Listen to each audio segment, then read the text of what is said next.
Dear students, we are going to start a new class. It's all about chapter 12 chromosome and DNA.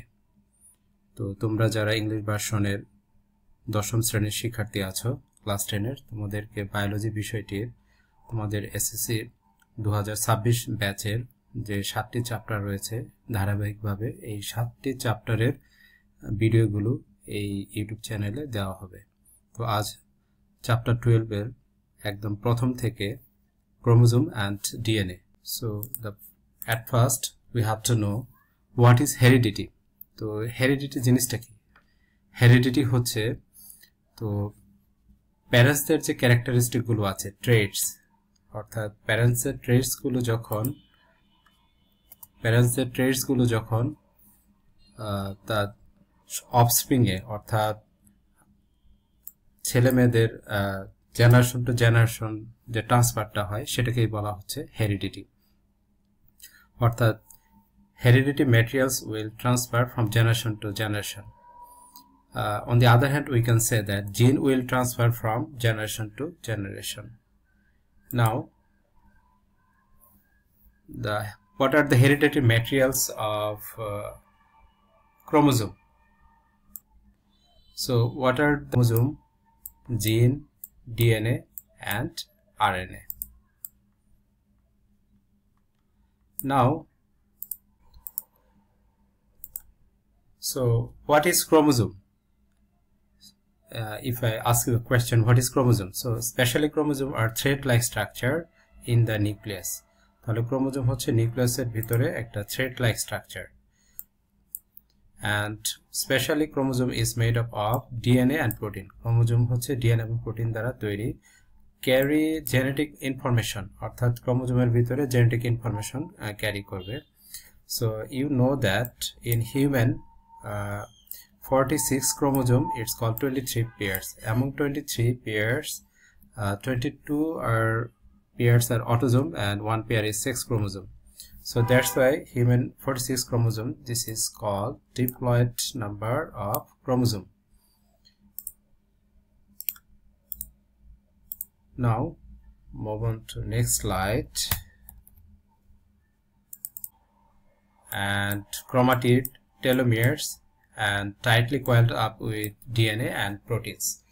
So next slide e আমরা একটি ছবি দেখব যেখানে details এটা নিয়ে আলোচনা করা হবে।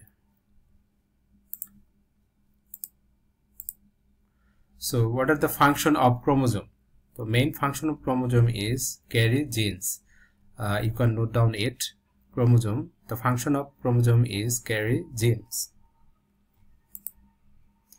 Now, in your textbook, you will see this picture. Location of chromosome in nucleus. So, this is chromatin fiber. This is a structure of nucleus, nucleolus, nuclear pore, and nuclear membrane. So, location of chromosome in nucleus. তাহলে এই নিউক্লিয়াসের ভিতরে ক্রোমোজোমের লোকেশনে কি কি থাকবে তোমরা দেখতে পাচ্ছ chromatin and histone protein nucleosome and DNA double helix তো এই স্ট্রাকচারে এটা একটা বেসিক ফান্ডামেন্টাল স্ট্রাকচার অর্থাৎ ক্রোমোজোমের ভিতরে মেইনলি একটা সেলের ভিতরে নিউক্লিয়াস থাকবে নিউক্লিয়াসের ভিতরে ক্রোমোজোম যে থাকবে ক্রোমোজোমের ভিতরে হচ্ছে এই ক্রোমাটিন ফাইবার গুলো থাকবে। Now DNA. So what is the full form of DNA? DNA full form হচ্ছে deoxyribonucleic acid. So DNA double helix structure first initiated by Watson and Crick. এটা 1953 তে তারা এই মডেলটি দিয়েছিল। And made up of nucleotides, অর্থাৎ DNA এর ভিতরে যে কেমিক্যাল স্ট্রাকচার যে নিউক্লিওটাইড গুলো থাকবে ribose sugar, phosphate and nitrogenous base থাকবে। So this is called nitrogenous base.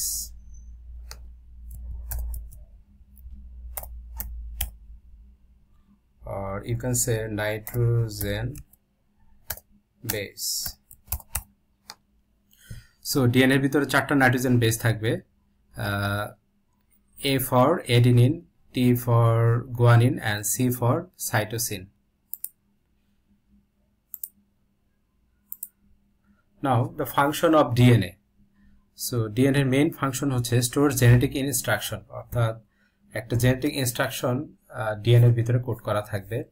So its main directs of protein synthesis, এটা একটা গুরুত্বপূর্ণ কাজ হচ্ছে প্রোটিন সিনথেসিস করবে, and transfer hereditary information, অর্থাৎ তার মধ্যে যে ক্যারেক্টারিস্টিক বা ট্রেট গুলো থাকবে এটা জেনারেশন থেকে আরেক জেনারেশনে এগুলো ট্রান্সফার করবে, and also it will control the cell activities.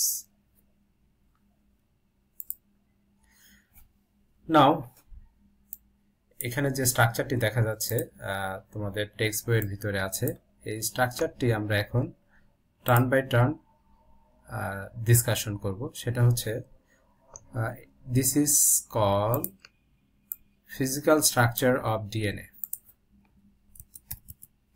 Physical structure of DNA, and this is chemical structure of DNA.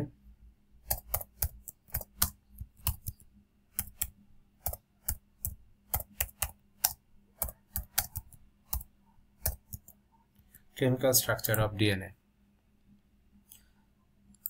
So first of all we will discuss the chemical structure, then we will move on to the physical structure. একটু আমি উল্টা ভাবে বোঝাচ্ছি।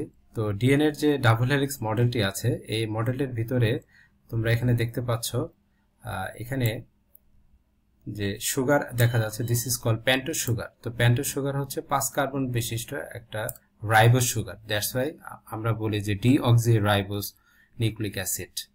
So DNA RNA আর nucleic acid, so deoxyribonucleic acid, এটা 5 carbon বিশিষ্ট একটা ribose sugar. এর সাথে যেটা দেখতে পাচ্ছ এটা হচ্ছে ফসফেট, ইনঅর্গানিক ফসফেট যুক্ত থাকে। তো এই যে সুগার, 5 কার্বন বিশিষ্ট রাইবোজ সুগার, ফসফেট, এদেরকে বলা হচ্ছে দিস ইজ কল নিউক্লিওটাইড। এগুলো একসাথে এবং সাথে নাইট্রোজেন যে বেসগুলো থাকে এদেরকে বলা হচ্ছে নিউক্লিওটাইড।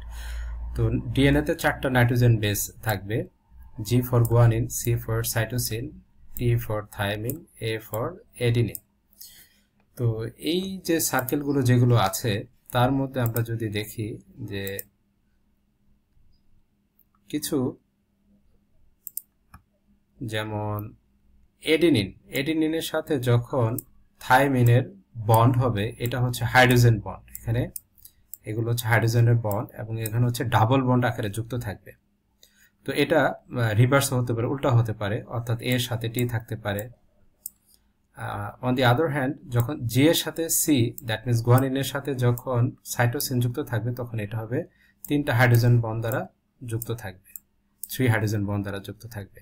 তো এটা উল্টাও হতে পারে, অর্থাৎ সাইটোসিন আসতে পারে দেন গুয়ানিন আসতে পারে। তো এগুলো অনেকগুলো নিউক্লিওটাইড, একসাথে অনেকগুলো নিউক্লিওটাইড থাকতে পারে, একটার পর একটা একটার পর একটা একটা পলিডাইএস্টার বন্ড আকারে থাকে।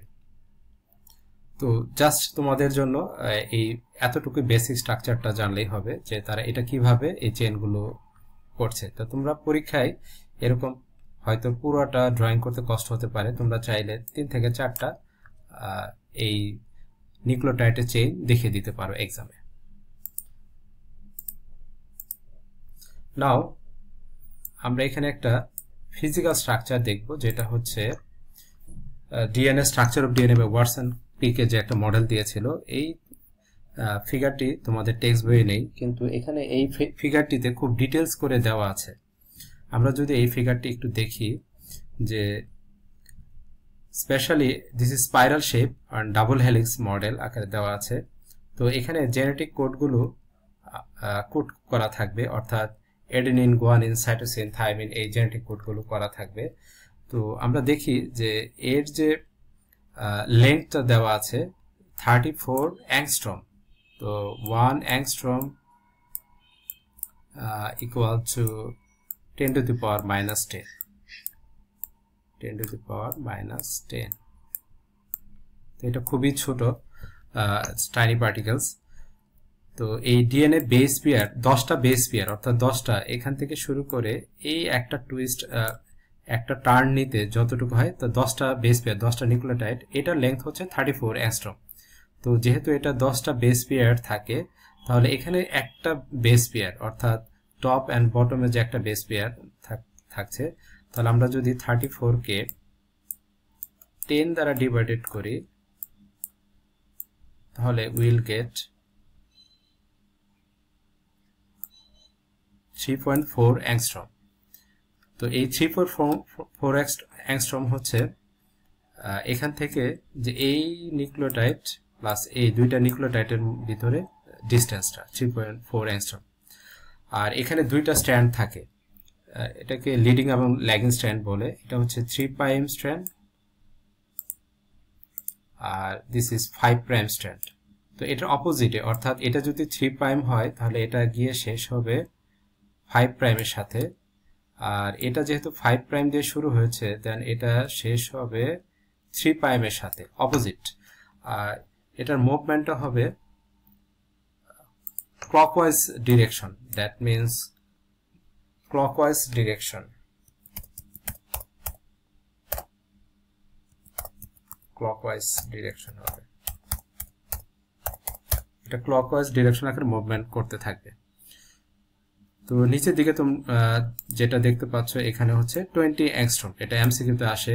এটাও 10 বেস পেয়ার যে ইনফরমেশনটা আছে এটাও এমসিকিউতে আসে। 34 angstrom, spiral shape, 1 angstrom is 10 to the minus 10 metre. তো আমরা যদি আমাদের নেক্সট ফাইনাল স্লাইডে যাই, আমরা দেখতে পাচ্ছি যে সো টাইপস অফ নাইট্রোজেনাস যে বেস গুলো আছে এটাকে দুইটা ভাগে ভাগ করা যাচ্ছে। First one is called purine base and pyrimidine base. Purine base is adenine and guanine, and this is single ring structure, and pyrimidine হচ্ছে cytosine and thymine, this is double ring structure. তো এদের chemical স্ট্রাকচারে adenine and guanine এর single ring structure থাকবে, and pyrimidine হচ্ছে cytosine thymine এর double ring structure থাকবে, যেটা intermediate সিলেবাসে খুব ডিটেইলস করে দেওয়া আছে। তো এটা এমসিকিউ, তো এই কোশ্চেন এখান থেকে এমসিকিউতে প্রায় কোশ্চেন আছে। তো আমরা যদি একটু রিক্যাপ করি যে এই চ্যাপ্টার থেকে আমরা কি কি জানতে পেরেছি, সেটা হচ্ছে what is heredity and what are the structure of DNA, physical and chemical structure. তো এখান থেকে এই কোশ্চেনটা বারবার আসে। And fundamental base of, that means the chromosome. তো যে জিনিসগুলো পড়ানো হলো এগুলো নিয়ে তোমাদের যদি কোনো কোয়েশ্চেন থাকে তোমরা কমেন্টসে জানাতে পারো।